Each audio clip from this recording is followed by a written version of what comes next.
Hello students. आज फिर हम लोग इस वीडियो में जेई मेन 2024 के कुछ इंपॉर्टेंट टॉपिक्स को लेकर के आए हैं। और इसमें जो हमारे पास आज का टॉपिक है जीओसी है, जनरल ऑर्गेनिक केमिस्ट्री, हाइड्रोकार्बन और लिक्विड सॉल्यूशन।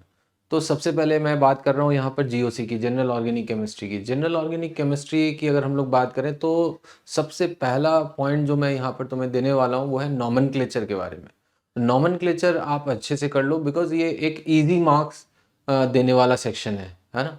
तो इसमें भी मोनोफंक्शनल ग्रुप को जो है वो थोड़ा ज़्यादा डिटेल में कर लो। इससे क्वेश्चन आएगा ही आएगा, फिक्स क्वेश्चन है, एक तरह से आउट क्वेश्चन अपन कह सकते हैं कि आउट क्वेश्चन है। ठीक है, तो नॉमेनक्लेचर फर्स्ट मेरा पॉइंट रहा। नेक्स्ट पॉइंट जो है ना, वो है रिएक्टिव इंटरमीडिएट, जिसपे कि अपन सबसे ज़्यादा एम्फेसाइज करते हैं कि रिएक्टिव इंटरमीडिएट में carbocation, carbon ion, free radical, इन सब के स्टेबिलिटी ऑर्डर को अरेंज करना।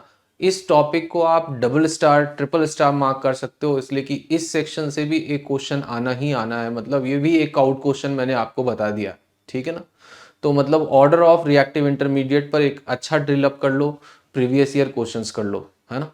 नेक्स्ट अगर हम लोग चलें तो आइडेंटिफिकेशन ऑफ न्यूक्लियोफाइल्स और आइडेंटिफिकेशन ऑफ इलेक्ट्रोफाइल्स। ठीक है, ये भी बहुत इंपॉर्टेंट टॉपिक है। और इसमें भी अपने को मॉलिक्यूल के अंदर इलेक्ट्रोफिलिक साइट और न्यूक्लियोफिलिक साइट पहचानने आना चाहिए। मतलब ये प्रॉपर आइडेंटिफिकेशन की बात है ना। जस्ट अपने को इसको मेमोराइज करने से काम नहीं चलेगा कि given species nucleophile and given species electrophile, है ना। अपने को मॉलिक्यूल के अंदर प्रॉपर साइट पहचानने आना चाहिए। ठीक है। और जो नेक्स्ट इंपॉर्टेंट टॉपिक है, इससे भी एक आउट क्वेश्चन होता ही होता है। मतलब अपन मान ले कि जीओसी से 2 से 3 क्वेश्चन आते हैं तो ऑलमोस्ट 2 क्वेश्चंस के बारे में तो मैं बता चुका हूँ।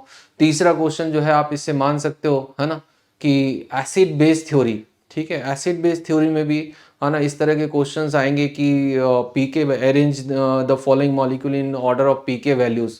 ठीक है, तो मतलब एसिडिक स्ट्रेंथ का ऑर्डर और बेसिक स्ट्रेंथ में भी nitrogenous base is very very important.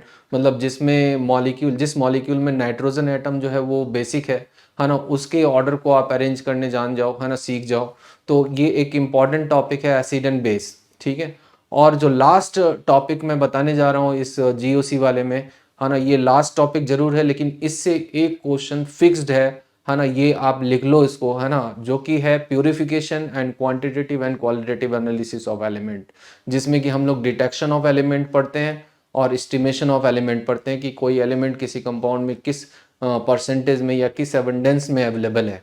ठीक है, तो इसमें ड्यूमास मेथड, केजेल्डाज मेथड, कैरियस मेथड, है ना, ये सारे मेथड को आप प्रॉपर कर जाओ। NCERT is the best source for this, है ना। और इससे पीवाई क्यू कर जाओ, इससे क्वेश्चन आना ही आना है। आप इसको मार्क कर सकते हो as out question of this section. ठीक है। और अब इसमें हम लोग थोड़ी सी बात कर लेते हैं, बिकॉज एनसीईआरटी जीओसी में ही, जनरल ऑर्गेनिक केमिस्ट्री में ही आइसोमेरिज्म का सेक्शन भी दिया हुआ है, तो हम लोग आइसोमेरिज्म का डिस्कशन भी यहीं कर रहे हैं। तो आइसोमेरिज्म की अगर मैं बात करूं तो कॉन्फॉर्मेशनल आइसोमेरिज्म पर थोड़ा फोकस्ड होकर के वर्कआउट कर लो। ठीक है।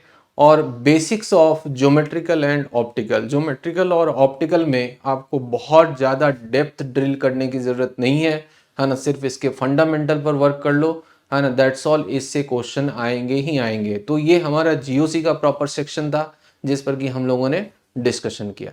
नेक्स्ट टॉपिक पर चलते हैं। नेक्स्ट टॉपिक हमारा है हाइड्रोकार्बन। ठीक है, हाइड्रोकार्बन में यहाँ पर हम लोग एलिफैटिक हाइड्रोकार्बन, एरोमेटिक हाइड्रोकार्बन दोनों का ही डिस्कशन करेंगे। ठीक है। और मोस्ट इंपॉर्टेंट टॉपिक को मार्क करेंगे जिससे कि एक तरह से कहा जाए तो आउट क्वेश्चन है। ठीक है। तो जैसे हमारे पास एलिफैटिक हाइड्रोकार्बन की बात करें तो एलिफैटिक हाइड्रोकार्बन में हमारे पास 3 सेक्शंस हैं, है ना, एल्केन, एल्कीन, एल्काइन। ठीक है।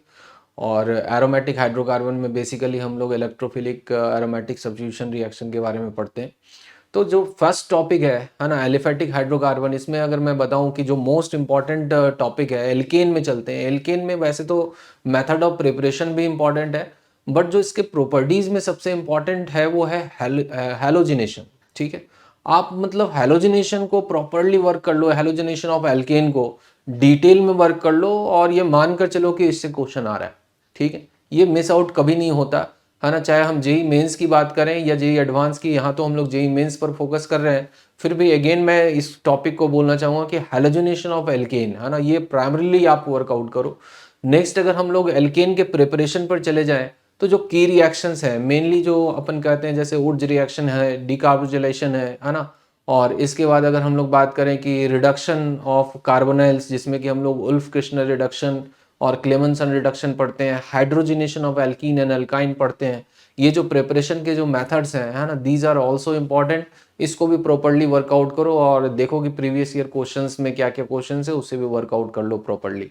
ठीक है, नेक्स्ट हम चलें तो इस सेक्शन को, एल्कीन के सेक्शन को, एल्कीन में जो मेन आपकी जो स्ट्रेंथ होगी है ना क्वेश्चन को सॉल्व करने की, वो होगी एल्कीन की प्रॉपर्टीज।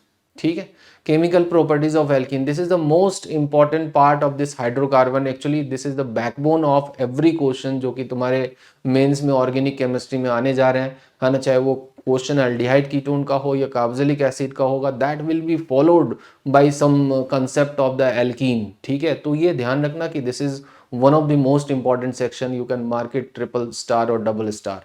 ठीक है, तो इसमें मैं बताने जा रहा हूं कि जैसे इलेक्ट्रोफिलिक एडिशन की बात करते हैं, इलेक्ट्रोफिलिक एडिशन में अपन बात करते हैं addition of HX, addition of X2। इसके बाद जो दो और रिएक्शंस मैं बोलने जा रहा हूं, इसको नोट डाउन कर लो और इस पर अच्छे क्वेश्चंस कर लो, डिटेल क्वेश्चन कर लो, that is oxymercuration, demercuration and hydroboration reaction. ठीक है, these are the two most important sections है ना ऑफ एल्कीन रिएक्टिविटी या एल्कीन केमिस्ट्री कह सकते हो। ठीक है, नेक्स्ट अगर हम लोग चले अल्काइन पर, ठीक है, तो अल्काइन में अगर हम लोग जाते हैं तो अल्काइन में मेनली जो मैं बता रहा हूँ कि जो टर्मिनल अल्काइंस के रिएक्शंस हैं, टर्मिनल अल्काइंस मतलब कि जो टर्मिनल पोजीशन पर जो ट्रिपल बॉन्ड होते हैं उसके जो हाइड्रोजन की बात होती है कि वो एसिडिक हाइड्रोजन है, तो उस एसिडिक हाइड्रोजन की वजह से जो रिएक्शंस होते हैं जैसे रिएक्शन विद सोडियम जिसमें कि हाइड्रोजन गैस रिलीज होता है, या फिर सिल्वर नाइट्रेट से रिएक्शन, या फिर क्यूप्रस क्लोराइड से रिएक्शन, इस तरह के जो रिएक्शन है that is which are given by the terminal alkynes, those are very very important in this section. तो this is the discussion of hydrocarbon, और इसमें जो सेक्शंस मैंने मार्क करा है इसी से क्वेश्चंस आने हैं, इससे बाहर एक भी क्वेश्चन नहीं होगा है ना, I can assure you in case of JEE Main 2024। ठीक है, अब हम लोग चलते हैं एरोमेटिक हाइड्रोकार्बन पर। ठीक है, एरोमेटिक हाइड्रोकार्बन में अगर देखा जाए तो आप कुछ जो प्रिपरेशन है एरोमेटिक हाइड्रोकार्बन के है ना, उसको आप ब्रीफली कर सकते हो फ्रॉम NCERT। ठीक है, एंड फोकस ऑन 5 रिएक्शंस है ना, ये जो 5 रिएक्शंस है that is a part of EAS, electrophilic aromatic substitution. ठीक है, तो इसमें अगर हम लोग बात करें तो इसमें सबसे पहले हम लोग बात करेंगे हैलोजिनेशन, दूसरा सल्फोनेशन, नाइट्रेशन और alkylation and acylation, Friedel-craft alkylation and acylation. These are the 5 important reaction in case of ES and get the detail of these reactions in proper abundance, है ना, ये आप मान करके चलो कि इन 5 रिएक्शन को अगर इन डेप्थ ड्रिल करके आप जा रहे हो तो एक भी क्वेश्चन आपका छूटने नहीं जा रहा है एरोमेटिक हाइड्रोकार्बन से।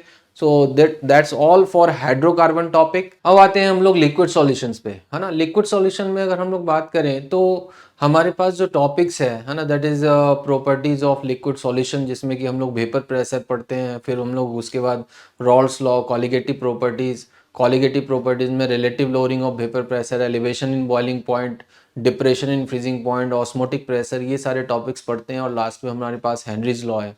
ठीक है, तो इसमें फिर से आप नोट कर सकते हो, है ना, स्टार मार्क कर सकते हो। एक क्वेश्चन में फिर से इसमें आउट कर रहा हूं तुम्हें, है ना, वो है तुम्हारे वांट ऑफ फैक्टर पर बेस्ड क्वेश्चंस। मतलब इन चारों प्रॉपर्टी, चारों मतलब relative lowering in vapour pressure, depression in freezing point, elevation in boiling point और ऑस्मोटिक प्रेशर, इनके जो न्यूमेरिकल होते हैं उसमें जो इलेक्ट्रोलाइट की प्रॉपर्टीज पर बेस्ड क्वेश्चंस होते हैं, जिसमें कि सॉलिड पार्टिकल का डिसोसिएशन या एसोसिएशन हो रहा हो, है ना, यू कैन राइट डाउन कि इससे क्वेश्चंस आना ही आना है और आप इसको प्रॉपर वे में प्रैक्टिस कर लो, है ना। एक क्वेश्चन यहाँ से आ ही रहा है आपके जेईई मेन 2024 में। ठीक है, तो वैसे तो आप बेसिक फंडामेंटल थ्योरी इस चैप्टर के एनसीईआरटी से कर लो, जो डेफिनेशन वाइज चीज़ें हैं, है ना, लेकिन जो न्यूमेरिकल पर फोकस्ड है वो मैंने तुम्हें बता दिया आउट क्वेश्चन। और इसके बाद एक छोटी सी थ्योरी जो लास्ट में हम लोगों को पढ़ लेनी चाहिए, है ना, वो है तुम्हारी हेनरीज लॉ। हेनरीज लॉ को आप एनसीईआरटी से प्रॉपर वे में कर लो। इसके न्यूमेरिकल अगर पूछे जाते हैं तो वो बहुत ही फंडामेंटल होंगे, है ना, इसके लिए रेस्ट एश्योर्ड रहो। तो दैट्स ऑल फॉर टुडे। हम लोग फिर से नेक्स्ट वीडियो सीरीज में मिलते हैं अगले टॉपिक्स के साथ। Thank you.